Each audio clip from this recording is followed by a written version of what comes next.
Good evening everyone and coming in live dito sa 𝐵𝐾𝐽 Coffee Republic tonight. This is Life Coach Corner. So another episode dito sa Life Coach Philippines International Life Coach Corner. This is a service for fellow coaches, fellow entrepreneurs, and fellow business owners.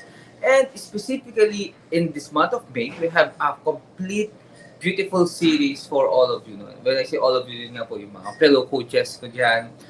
If you're that one person starting to really have that transition into building your business, or you're that one person trying to have that transition or transformation into your relationship, yan po yung pinag-uusapan natin sa Life Coach Corner. But this month of May, we are really focused on career reinvention. So this is a 31 day to career reinvention, like what I've said, and I really hope it's already day 29. So 2 episodes to go to really complete yung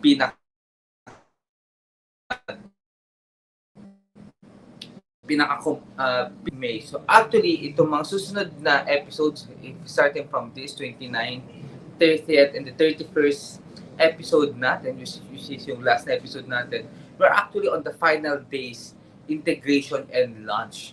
No? So, if you've been watching this Life Coach Corner since May 1 up until this very moment, congratulations. No?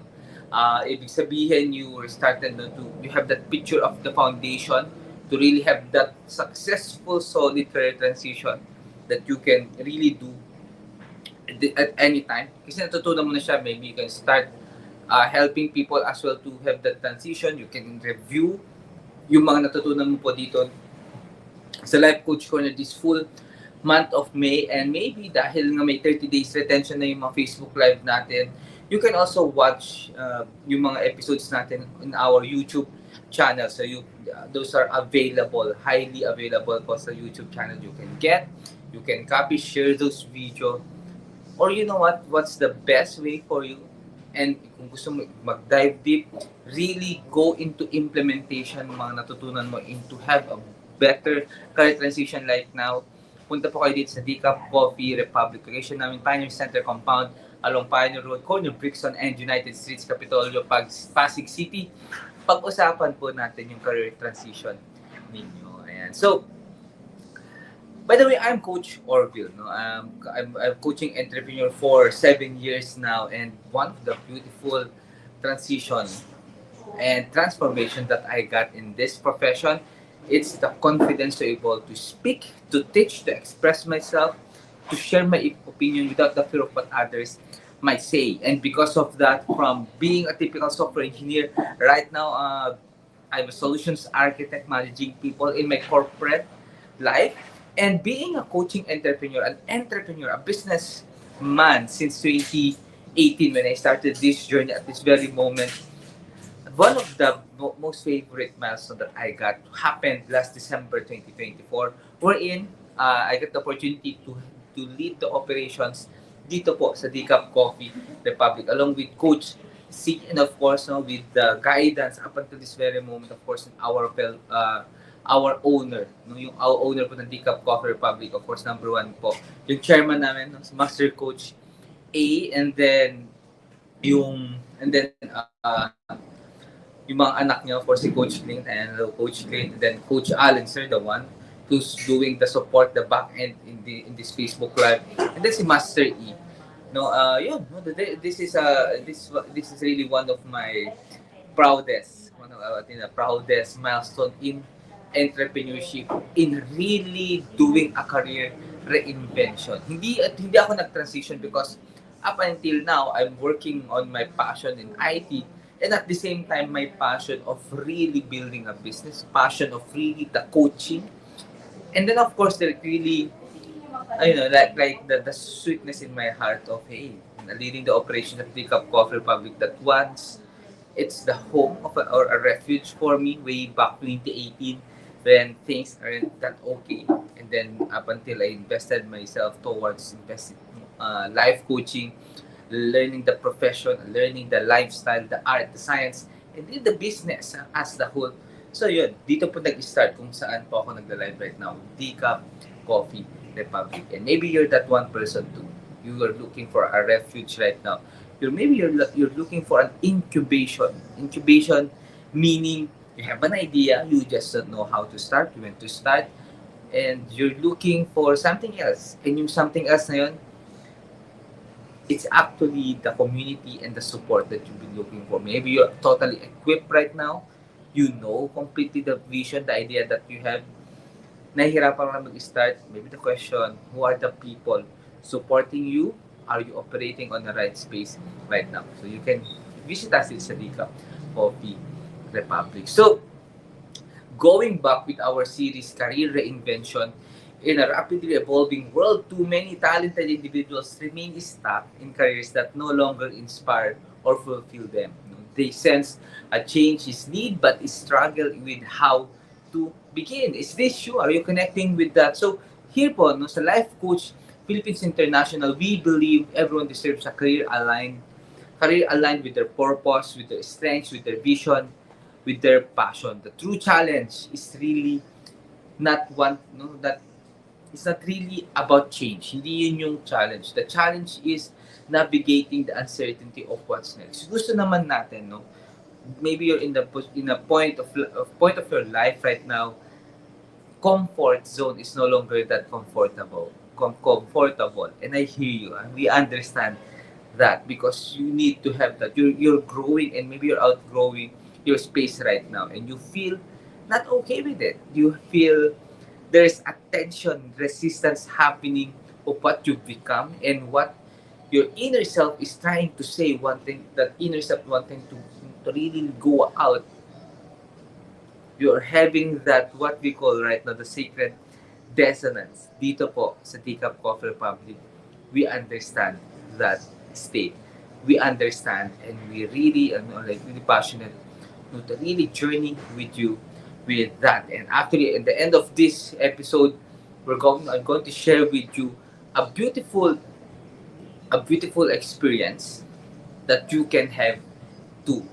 No? So, in connection with that, finding the purpose vision right now. But then, let me really share with you the topic for tonight. And the topic for tonight, dahil nasa tayo, nasa implementation na tayo, no? Like, we're really wrapping it up. And one of the things that we often miss is actually, yung nami-miss talaga natin is yung idea of how can we build things in longevity. Ibig sabihin, pangmatagalan.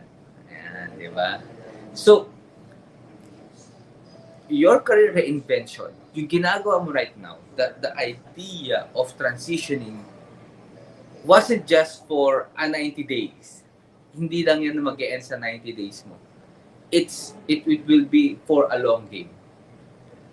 Ibig sabihin, if you're looking for a space right now, like a work, you wouldn't want it na pang 90 days lang yung naisip mo. No? Meaning, yung gagawin mo transition right now, it is connected to a long-term goal. I'm not necessarily saying na dapat magtatagal ka sa lilipatan mong career right now. It's not that. It's more on paano ba nakikita yung lilipatan mong career. Like the reinvention. No? Hindi naman lilipatan. Mag-a-acquire ka ng bagong career. How do you see it in the long term? Not 90 days only. Success that lasts requires structure that supports it. Without the right system, even momentum fades. Yun po yung marami sa atin nagkakaproblema sa kalagitnaan. No? Right execution, right idea, proper mindset with inspired discipline. Pero pagdating dun sa gitna, the momentum is really fading. You start to feel doubt, you start to feel tired, you start to have that thoughts of things are way back better before. Hindi maganon tayo. How can we really overcome that? Because we know behind that mask of uncomfortability, it's really the breakthrough that you've been looking for. Here's the thing. Growth isn't a one-time event, it's a lifestyle. Let me share a story about growth that many of us in life coaching really had, like really connecting or heard. Oftentimes we feel that after the certification, so life coaching, ang picture kasi ng life coaching, your business is the life of someone. Ibig sabihin that someone wanted to have a better life. Maybe struggling siya in life right now, not necessarily financially. Struggling with mental health. Yeah, sabihin natin financially, struggling with business, struggling with relationship. That's her or his life right now. And you as a life coach, you're as a service provider, your business is the life, right? And it is very, it is very right to really equip yourself in order for you to become more responsible, minimizing or like really not putting your client in danger. Back because ano yan bottom line, the foundation, the pinaka core, it's the mental health. So you really need to be equipped. So the very first thing, many of us, especially senior coaches right now, the very first thing that made us equipped is the certification. And after certification, we got certified, of course, Master Coach 𝐲𝐽𝐶, actively co-create life coach certification program. And after that, we know the foundation of doing a coaching. Meron na kaming tools, meron na kaming way, hindi lang to basta conversation lang. We learned the science of having a coaching conversation, giving a coaching plan, a coaching program, something like that. But if you think na after the certification, it's like okay na lahat, well, that is the picture that I really want to help you to override, kalimutan at palitan ng bago. Because life coaching or anything that you are passionate about, growth is not like a one step. It's not just on the state. Growth is a lifestyle. Pag sinabing lifestyle, hindi ito yung mayroon ka ng milestone and then that's okay. Ibig sabihin tapos na. You are already you're already equipped. No? The world is changing. People change. Season changes. Hence, you really need to equip and get the tools, the training that you need para i-serve mo rin yung tao na yan. Yes, business-wise, that's a great idea para makasabay ka sa market. Ikaw nga. But the most important part, I believe, is being responsible. There are people currently having a new season in their life right now. But if you start, especially unfortunately, meron tayo yung we force to really coach someone how we think. Dapat nga, hindi nga, di ba? We are taught that it is really that coachy yung bida. And then we just give and facilitate the process. But oftentimes, because of being unequipped, especially dun sa sitwasyon ng kliyente mo, sometimes we are like shortchanging the person. Unfortunately, we start to give advice, we start to really see things, we start to invalidate. Those are the things na makukuha mo lang once you to really embrace that growth. It's a lifestyle. Same is true with entrepreneurship in a business. Growth should always be a lifestyle because you wanted to see better of how the world works, your market works, the pain that your market is currently having right now. Yung mga taong sineservisyohan mo ng healthy lifestyle 5 years ago. Pagdating ngayong panahon na to, most likely hindi na healthy lifestyle yung problema nila. Ano na yung problema nila? Maybe you start to see how's the relationship, they wanted to become business, they are physically fit, but they don't feel fulfilled in life. What is the purpose? Diba? So, dapat nag-iiba rin yung approach mo. At saka, dapat meron yung part na ganun din.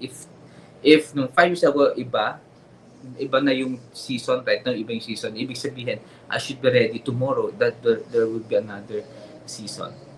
Growth is a lifestyle. No? And then, next is really set up ongoing learning, networking, and feedback loop. Being a certified life coach, being a service provider, being an entrepreneur, no one is an island. No? Yan yung pinaka-quote natin. Hindi ka mag-isa. Hindi lang siya dahil hindi mababaw yung reason na nila. There's a science behind that. Because you can only learn the completion of a learning process. Diba meron kang may ginagawa ka right now, may in-implement ka. And oftentimes we say, natututunan ko yung ginagawa ko. I wanna add you this step. It's actually, it's a mental model wherein masasabi mo lang na kompleto yung learning process mo kapag meron kang feedback na nakuha. In all that you're implementing right now, in all of the learnings that you've learned, all the implementations that you've done,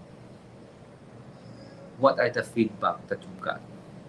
Because oftentimes, dahil mag-isa tayo nagtatrabaho, we think it's better for us to work alone. I'm not saying na mali po yun. Hindi naman siya ganun. But especially if you're in a service providing business like life coaching, it is really important to have a community. It's really important to have your fellow coaches. Especially, it's very important to have your coach as well, because your product is coaching. How can you sell that product if you yourself don't believe on it, you're not using it, di ba? So, paano yung mangyayari? Hindi ka magtatrabaho mag-isa. Hindi ka magtatrabaho ng isa. What's the most important thing? You need to get feedback. What are the people telling about what you did? It's not about overthinking. It's not about pleasing people. No. If you are on the right space, you're going to get feedback naturally, and you will learn to it. You will learn from it, and then you appreciate the feedback.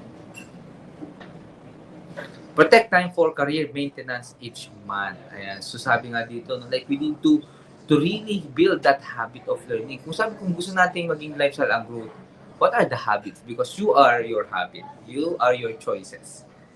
At the end of the day, bago ka matulog, ikaw yung pinakalas na kakausapin mo. Yung sarili yung pinakalas mong kakausapin. What are the things that you're telling to yourself? Pag-gising mo ng umaga, how you do things. So, to give you 3 points on how to really make the growth as a lifestyle. Yan yung keyword eh.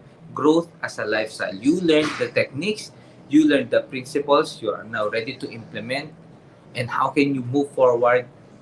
The lifestyle should be in a growth mindset. Number 1, create a non-negotiable daily learning rituals. Like yung habit mo of learning. Like, set aside 15 to 30 minutes daily for skill development, whether reading an industry content, sharing your thoughts, new coaching learning, have a coaching session with someone, practice a coaching session, treat it really treat it like a part of your hygiene. Parang, kunyari kung nagtutoothbrush ka everyday, same is true with that. If you wanna learn, like, it should be non-negotiable na matuto ka every single day. In Life Coach Philippines, so Master Coach A, everyday meron yung mga content that really we read. Minsan talaga, high level na kapag binabasa mo yung content niya, you start to really feel, talagang mataas na siya. Ibig sabihin, the community that we have right now, we are really upholding the idea of, we are leveraging, I should say, yung idea na hindi kami mag-isa, we are a community, and from that point, we learn from one another. Based from, of course, we have our leader, Master Coach A, content. We share our thoughts. We start to share the content with our thoughts with our own people, I would say, in our market. Yun siya. Daily po na ginagawa yan. Pangalawa, like I said kanina, mahalaga to build feedback loops in your network. You really need to lean on getting feedback. Without feedback, hindi nakokompleto ang learning process. Bakit? Kung wala tayong feedback, we implement things. Ibig sabihin, we are the one interpreting the result. And it could be biased, it would not really show the real issue, maybe. Di ba ganun part? Or you won't be able to appreciate it kasi ikaw lang rin naman talaga yung nagproseso ng sarili mo. Lalo sa coaching, when for example you're having a coaching conversation with a client right now, how are you ending the conversation? Diba? Anong toolkit yung binibigay mo? What's the coaching plan? Kapag wala po kayong ganun, especially to my fellow coaches, you really need to connect with your senior coaches or Master Coach A, and to really have that guidance. Kailangan ng coaching plan. Hindi lang to para makikipag-usap tayo sa coach natin. No, there should be a coaching plan. Saan gusto pumunta ng kliyente? Saan siya ngayon? What are the steps to really fill that gap? Pangatlo, schedule regular skill audit. Recently, I just had this conversation, the word audit. You need to check. Alin ba yung mga bagay-bagay na ginagawa mo right now, maliit man or malaki, no? In connection with improving your skills. Every quarter, assess your coaching toolkit. Every quarter, assess your network. Sino-sino yung mga nasa paligid mo. Every quarterly, monthly, check your market. Ika nga, asa na sila? Anong issue ba nila? What's the pain? If your market is, for example, mga millennials, 30 to 35 years old, what's the issue right now? Is it about money? Kung sa tingin mo, money pa rin yan, how do you say so? And how are you going to support them? If that's the money, what else? Maybe it's not the money. Maybe it's about purpose or vision. How are you going to support that? Pero bago nga pumunta sa how you're going to support that, how would you know na yun na yung problema? Have that audit. Part ng discipline na kailangan mo idagdag, auditing your skills, auditing your market, auditing your tools. The key is making growth feel effortless by embedding it into existing routines rather than treating it as an extra task. This is a great technique in really building a discipline. Meron kang mga disiplina right now. Magtututbrush ka araw-araw. You have gumigising ka araw-araw. Maybe you're doing journal. Nagkakape ka araw-araw. Kumakain ka araw-araw. What if because of those habits, you start to attach new habits? Like for example, favorite ko yun kay Master Coach, before siya magkape, ibig sabihin nakapag-basa na siya, nakapag-post na siya ng content, may natapos na siya before the first cup of coffee of the day niya. How about you? You can do that as well. To wrap this up, growth is a lifestyle.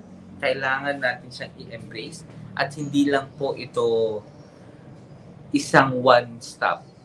Maybe you're in a pit stop right now, pero during like a race, if you know the technicalities, may tinatawag na pit stop. Ibig sabihin magpapahinga doon yung sasakyan, papalitan yung gulong, and then after that, pwede nang lumarap. Maybe you're in that position right now.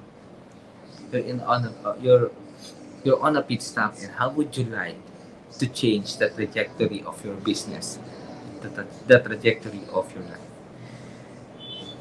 And if you remember, the very first thing that I shared, this is a life coach corner natin, this episode, is the term of feeling the tension of what you've become, kung asan ka ngayon, yung reality mo, and what is your inner self is telling you, yelling, trying to break out.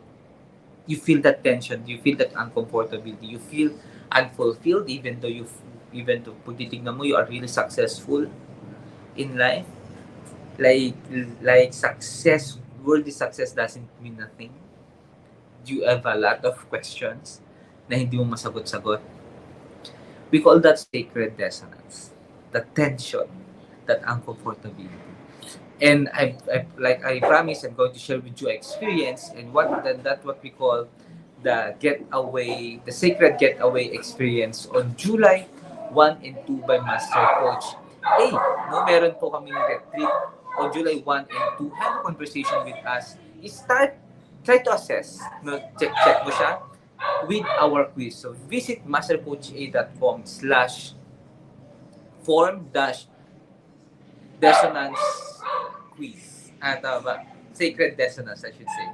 Ulit, mastercoach.com/form-sacred dissonance. Visit that site, I should say.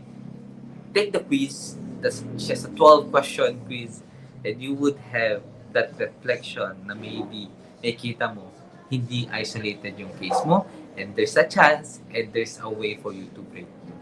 So yun po, maraming po salamat for staying with me tonight. Visit us dito sa Decaf Coffee Republic, #up all night hanggang 3 a.m. po kami dito in a while. We're going to have coaching for the soul with our very own chairman, Master Coach A, and pwede ka pong humabot or you can watch us live as well dito sa Facebook natin, Decaf Coffee Republic Worldwide. Yan. So maraming po salamat sa inyong lahat. Love and boom. I'm Coach Orvyl, signing off.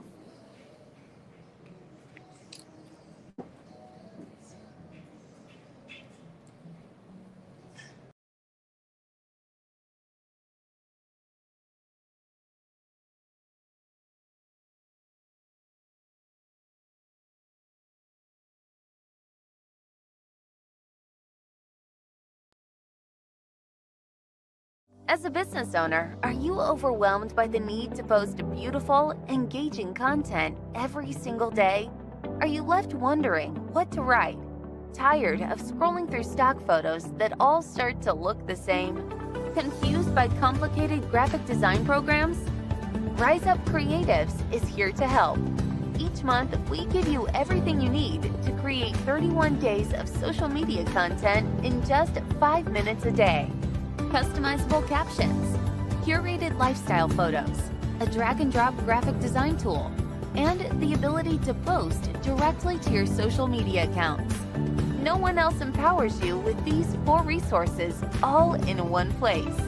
Each month, we help you plan your social media calendar by providing you with 31 image themes and customizable captions so you can quickly and easily create engaging content and grow your following. Simply select the image that works best for your feed or story. Then, copy the caption and customize it to fit your audience. 5 minutes a day.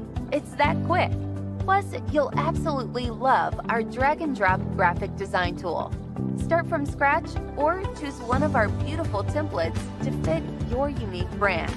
When you're ready to export your design, you can download, email, or post directly to your social media accounts. Here's the truth. Our world needs what you have to offer. Don't let technology or procrastination hold you back. Rise Up Creatives is more than an online resource. We're a community helping you overcome your biggest barriers to reach your greatest goals. We're here to help you rise up and be creative.